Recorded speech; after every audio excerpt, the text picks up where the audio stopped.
कार्तिक माह का महात्म्यम 30वां अध्याय। भगवान श्री कृष्ण सत्यभामा से बोले कि हे सत्यभामा, नारद जी के वचन को सुनकर, नारद जी के मुख से कथा सुनकर महाराजा पृथु अत्यंत प्रसन्न हुए। वे बारंबार देवर्षि नारद का धन्यवाद करने लगे। अंत में उन्होंने देवर्षि नारद का पूजन किया और उन्हें विदा किया। तब भगवान श्री कृष्ण ने आगे सत्यभामा से कहा कि हे सत्यभामा, माघ, कार्तिक और एकादशी मुझे अत्यंत प्रिय है। वनस्पतियों में तुलसी, महीनों में कार्तिक, तिथियों में एकादशी और क्षेत्रों में मुझे प्रयागराज बहुत ही प्रिय है। जो मनुष्य इंद्रियों पर विजय प्राप्त कर इनका सेवन करता है, वह सब यज्ञ करने वाले मनुष्यों से भी मुझे अत्यंत प्रिय है। जो मनुष्य विधि पूर्वक इनकी सेवा करता है, मेरी कृपा से वह समस्त पापों से छूट जाता है। भगवान श्री कृष्ण के वचन सुनकर सत्यभामा ने कहा कि हे प्रभु, आपने बहुत ही अद्भुत बात कही। दूसरे के मनुष्य का पुण्य फल कलाह को मिल गया और वह मुक्त हो गई। हे प्रभु, प्रभावशाली कार्तिक मास आपको अधिक प्रिय है। जिसने पति का द्रोह किया था, उसका पाप केवल स्नान से ही नष्ट हो गया। हे प्रभु, एक बात मुझे आपसे पूछनी है। हे भगवान, दूसरे का पुण्य किस प्रकार से देने वाले को मिल जाता है, कृपा करके बताइए।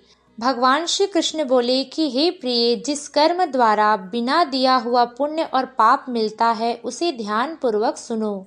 सतयुग में देश, ग्राम तथा कुल को दिया हुआ पुण्य या पाप मिलता था, किंतु कलयुग में केवल कर्ता को ही पाप और पुण्य का फल भोगना पड़ता है। संसर्ग न करने पर भी व्यवस्था की गई है। संसर्ग से पाप और पुण्य दूसरों को मिलते हैं, उसकी व्यवस्था भी सुनो। पढ़ाना, यज्ञ करना, एक साथ भोजन करने से पाप पुण्य का आधा फल मिलता है। एक आसन पर बैठने तथा सवारी पर चढ़ने, श्वास के आने जाने से पुण्य व पाप का चौथा भाग जीव मात्र को मिलता है। छूने से, भोजन करने से और दूसरे की स्तुति करने से पुण्य और पाप का छठवां भाग मिलता है।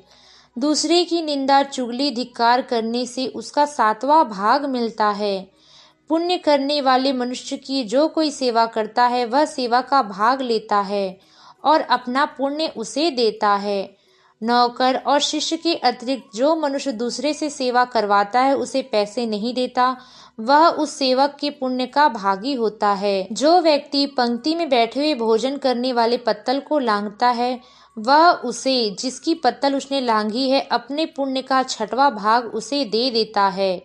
स्नान तथा ध्यान आदि करते हुए मनुष्य से जो व्यक्ति बातचीत करता है या छूता है, वह अपने पुण्य का छठवां भाग उसे दे देता है। जो मनुष्य धर्म कार्य करने के लिए दूसरों का धन मांगता है, वह भी उस धन का उतना ही भागीदार होता है जितना दान करने वाला। जो मनुष्य धर्म का उपदेश करता है और उसके बाद सुनने वालों से याचना करता है, वह अपने पुण्य का छठवां भाग उसे दे देता है। जो मनुष्य दूसरों का धन चुराकर उससे धर्म करता है, वह चोरी का फल भोगता है और शीघ्र ही निर्धन हो जाता है। जिसका धन चुराता है, वह पुण्य का भागी होता है।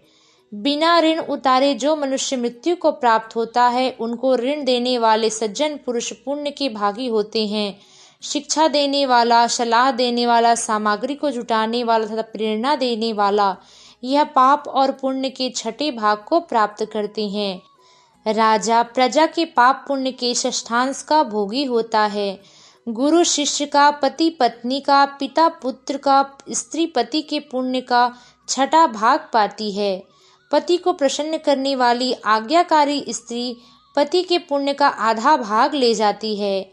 जो पुण्यात्मा पराये लोगों को दान करते हैं, वह उनके पुण्य का छठा भाग प्राप्त करते हैं। जीविका देने वाले मनुष्य जीविका ग्रहण करने वाले मनुष्य के पुण्य के छठे भाग को प्राप्त करते हैं। इस प्रकार दूसरों के लिए पुण्य अथवा पाप बिना दिए भी एक दूसरे को मिल सकते हैं, किंतु यह नियम मैंने जो बतलाए हैं, ये कलयुग में लागू नहीं होते। कलयुग में तो एकमात्र कर्ता को ही अपने पुण्य और पाप का फल भोगना पड़ता है। इस संबंध में एक पुराना इतिहास है जो पवित्र भी है और बुद्धि प्रदान करने वाला है। मैं उसकी कथा कहता हूँ, तुम आगे सुनना। प्रेम से बोल लक्ष्मी नारायण भगवान की जय, पद्मनाभ भगवान की जय, माता तुलसी की जय।